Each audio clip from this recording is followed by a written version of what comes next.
Une réfugiée congolaise vient d'être nommée rectrice de l'université d'Édimbourg en Écosse. Elle s'appelle Deborah Kayembe. Ça, c'était un grand choc pour moi. Je n'en revenais pas. Et je me souviens que pendant 2 mois, je n'ai rien dit à personne. C'était difficile pour les gens de comprendre le fait que j'ai emmené une pétition antiraciste au Parlement. Et maintenant, je veux prétendre d'être recteur d'une université qui n'a jamais eu une personne correcte. Cette avocate de 45 ans a été remarquée pour son combat contre le racisme auquel elle a été très souvent confrontée. Tout le temps que je vais passer à l'université d'Édimbourg, je vais travailler pour que je puisse laisser ce qu'on appelle les legacy, la legacy de la paix et de la justice. Il est temps d'investir sur le dialogue, la tolérance et essayer de comprendre la richesse que l'autre a, exploiter la richesse de l'autre et se donner soi-même dans l'intérêt de l'autre pour la construction d'un monde meilleur. C'est tout ce que moi je cherche, rien d'autre. La nomination de Deborah Kayembe est inédite. Une femme noire à la tête de cette université fondée au XVIe siècle, ça n'était jamais arrivé. Depuis 1858, 53 recteurs se sont succédés, tous blancs et seulement 2 femmes. Alors quand elle a appris la nouvelle, sur le coup, elle n'y a pas cru.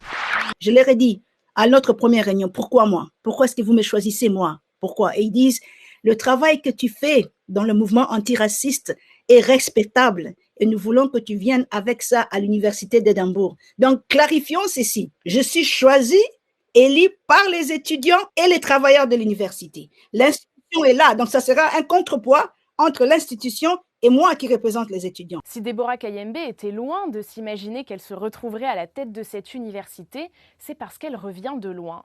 Son parcours est un parcours d'obstacles. Une milice armée l'a poursuivie au Congo, le barreau anglais a rejeté son dossier, elle a divorcé dans la douleur, élevé seule ses enfants et elle a été victime d'attaques racistes qui ont mis sa vie en danger.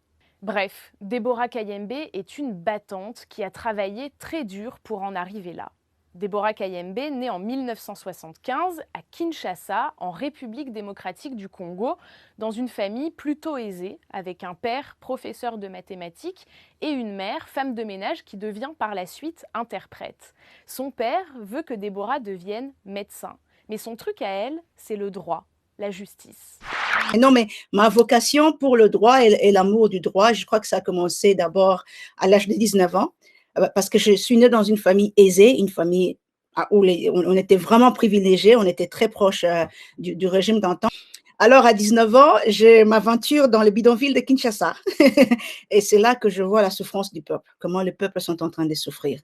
Et j'ai voulu, c'était surtout choisir le droit, c'était surtout le besoin de servir les autres et donner une bonne justice, parce que je voyais beaucoup d'injustice tout autour de moi à cet âge-là déjà. Deborah fait des études de droit en droit international et rejoint le barreau de Matadi dans l'ouest du pays. Elle veut défendre les droits humains et rejoint le Bureau des affaires humanitaires des Nations Unies. Elle mène plusieurs investigations, notamment dans la province de l'Ituri, où s'affrontent depuis plus de 20 ans 2 communautés, les Hema et les Lendu. Dans ce territoire, une milice est accusée de violer et de tuer des civils. Des exactions que les Nations Unies qualifieront plus tard de crimes contre l'humanité. Mais la raison pour laquelle je suis allée, c'est parce que c'était ce scandale concernant les viols des femmes et des enfants.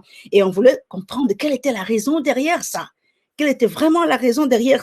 Ils peuvent arriver dans un territoire qui n'est pas contrôlé par les armées, par le gouvernement, d'accord, mais pourquoi s'attaquer aux civils qui n'ont pas d'armes et qui n'ont rien du tout? Et c'est ce que j'ai découvert derrière ça qui a fait que je devais me taire. Deborah est contrainte de quitter son pays pour sa sécurité. Elle prend alors la direction du Royaume-Uni où elle demande l'asile. Au Royaume-Uni, où j'ai attendu pendant 2 ans quand même pour obtenir le droit de résidence. Ça a été très compliqué, uniquement parce que le fait que j'étais avocate et activiste de droits de l'homme, les services d'immigration britanniques n'a pas cru à ça. Les problèmes, il faut aussi voir dans quel contexte j'ai quitté les pays. Je n'ai rien amené avec moi. Ça, c'était aussi quelque chose. Donc, il fallait attendre que ces preuves viennent de Kinshasa. Les lettres de mes collègues activistes de droits de l'homme viennent de Kinshasa et les introduire. Au moment où je les introduis, c'est trop tard et le dossier est complètement fermé. Je dois rentrer. Donc, c'est en ce moment-là que j'ai essayé d'approcher les députés de la ville où j'habitais, Jack Straw, qui était ministre des Affaires étrangères et qui connaissait très bien l'histoire du Congo en ce moment-là. C'est là que je vais lui présenter mon profil, je vais lui expliquer ce que j'étais en train de faire au Congo et il va dire, OK, je vais demander au service d'immigration de rouvrir ton dossier et de le réexaminer. Mais en ce moment-là, le service d'immigration est catégorique. Ils disent non, non, non, non, non, non. Nous allons donner nos conditions parce que son dossier était déjà rejeté. Et la condition, c'était que je devais trouver un autre avocat qui était dans le même barreau que moi, qui avait demandé l'asile dans un autre pays européen. Il y avait seulement un seul que j'ai trouvé.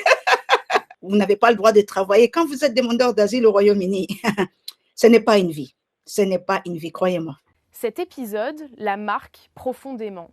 Pendant ces 2 années de démarche administrative, Déborah a le sentiment que les services d'immigration ne la comprennent pas. Mais ça nourrit une volonté de changer tout ça. Déborah décide alors de se lancer dans le volontariat pour aider les immigrés. Elle réussit à obtenir un droit de résidence à Blackburn, près de Manchester, et décide de lancer sa propre entreprise de traduction et d'interprétariat. Et puis elle tente de faire valoir son diplôme d'avocate, mais le barreau de Londres rejette son dossier. Il lui propose 2 solutions. 1. Recommencer ses études à zéro. 2. Déménager à Édimbourg, en Écosse, où son diplôme est reconnu. Déborah choisit la 2e option et s'installe dans la capitale écossaise en 2011. Alors j'arrive, mais ce n'est pas facile dans un pays où vous êtes seulement seul avec 2 enfants.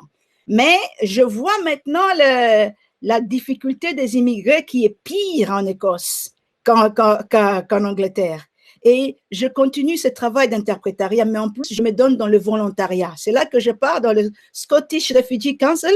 Je m'enrôle là-bas en tant que volontaire pour aider à raconter l'histoire parce qu'il y avait déjà cette mauvais entendement des réfugiés. Il y a ces vents des Brexit qui arrivent et qui dit que les réfugiés se viennent pour violer et tuer. Donc, je veux raconter mon histoire et le succès de ce que j'ai fait en Écosse. À ce moment-là, Déborah travaille au Conseil écossais pour les réfugiés qui lui propose un jour de faire un discours devant le Parlement pour parler de la situation des réfugiés dans le pays.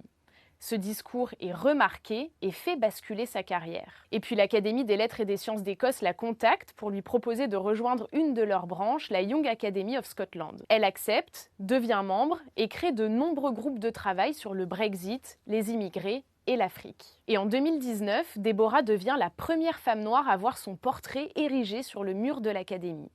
Déborah commence à avoir de l'influence, à être écoutée, et ça n'a pas plu à certains. On est en juin 2020, en pleine mobilisation mondiale contre le racisme, juste après la mort de George Floyd, violemment interpellé par la police aux États-Unis. Déborah se rend à un rendez-vous professionnel et sa voiture quitte brutalement la route. Elle se rend compte que des clous ont été posés sur ses pneus. Je sors de la voiture, je dis mais qu'est-ce qui se passe ici? Et je regarde mes 2 pneus de l'avant et de l'arrière emmaillés de clous. Je dis ça, ce sont des racistes. Mais là, c'était un attentat. Ils voulaient mettre fin à ma vie. Après ça, Déborah Kayembe décide de créer son propre mouvement contre le racisme. Sa fille aussi est victime de racisme. Un jour à l'école, un professeur lui demande d'effectuer une danse des esclaves devant toute la classe. Quand Déborah apprend ça, elle décide instantanément de lancer une pétition et de demander au Parlement écossais de s'attaquer au racisme dans le système éducatif. Le Parlement accepte et la question est débattue dans les mois qui suivent. Son message de tolérance et de dialogue est remarqué et Déborah reçoit une lettre de l'Université d'Édimbourg qui lui propose de devenir la prochaine rectrice. Ça, c'était un grand choc pour moi. Je n'en revenais pas. Et je me souviens que pendant 2 mois, je n'ai rien dit à personne. C'était difficile pour les gens de comprendre le fait que j'ai emmené une pétition antiraciste au Parlement. Et maintenant, je veux prétendre d'être recteur d'une université qui n'a jamais eu une personne correcte. Syndicats et étudiants de l'université votent unanimement. Déborah est nommée et sa prise de fonction commence dès ce 1er mars. En tant que rectrice, elle veut promouvoir une éducation antiraciste. Donner la chance aux familles qui n'ont jamais eu la chance, qui ont des enfants très intelligents, mais qui n'ont jamais eu la chance d'avoir accès à l'éducation de l'université Édimbourg. Moderniser l'université. Cette université est tellement archaïque, elle est tellement conservateur, il va falloir moderniser cette université. Et puis, nous devons être la voix des personnes marginalisées. Nous allons nous investir sur la pandémie et nous allons être sûrs que la faculté de médecine de l'université d'Édimbourg puisse prendre les leads à travers le monde en ce qui concerne cette pandémie qui nous effraie, tout ce qui devient un danger pour nous tous maintenant. L'Afrique sera également dans l'agenda de Déborah. Elle veut créer un programme spécial pour les familles africaines qui sont installées en Écosse. Quant à la RDC, Déborah Kayembe n'y est encore jamais retournée depuis qu'elle a fui. Là-bas, confie-t-elle, sa vie est peut-être encore menacée.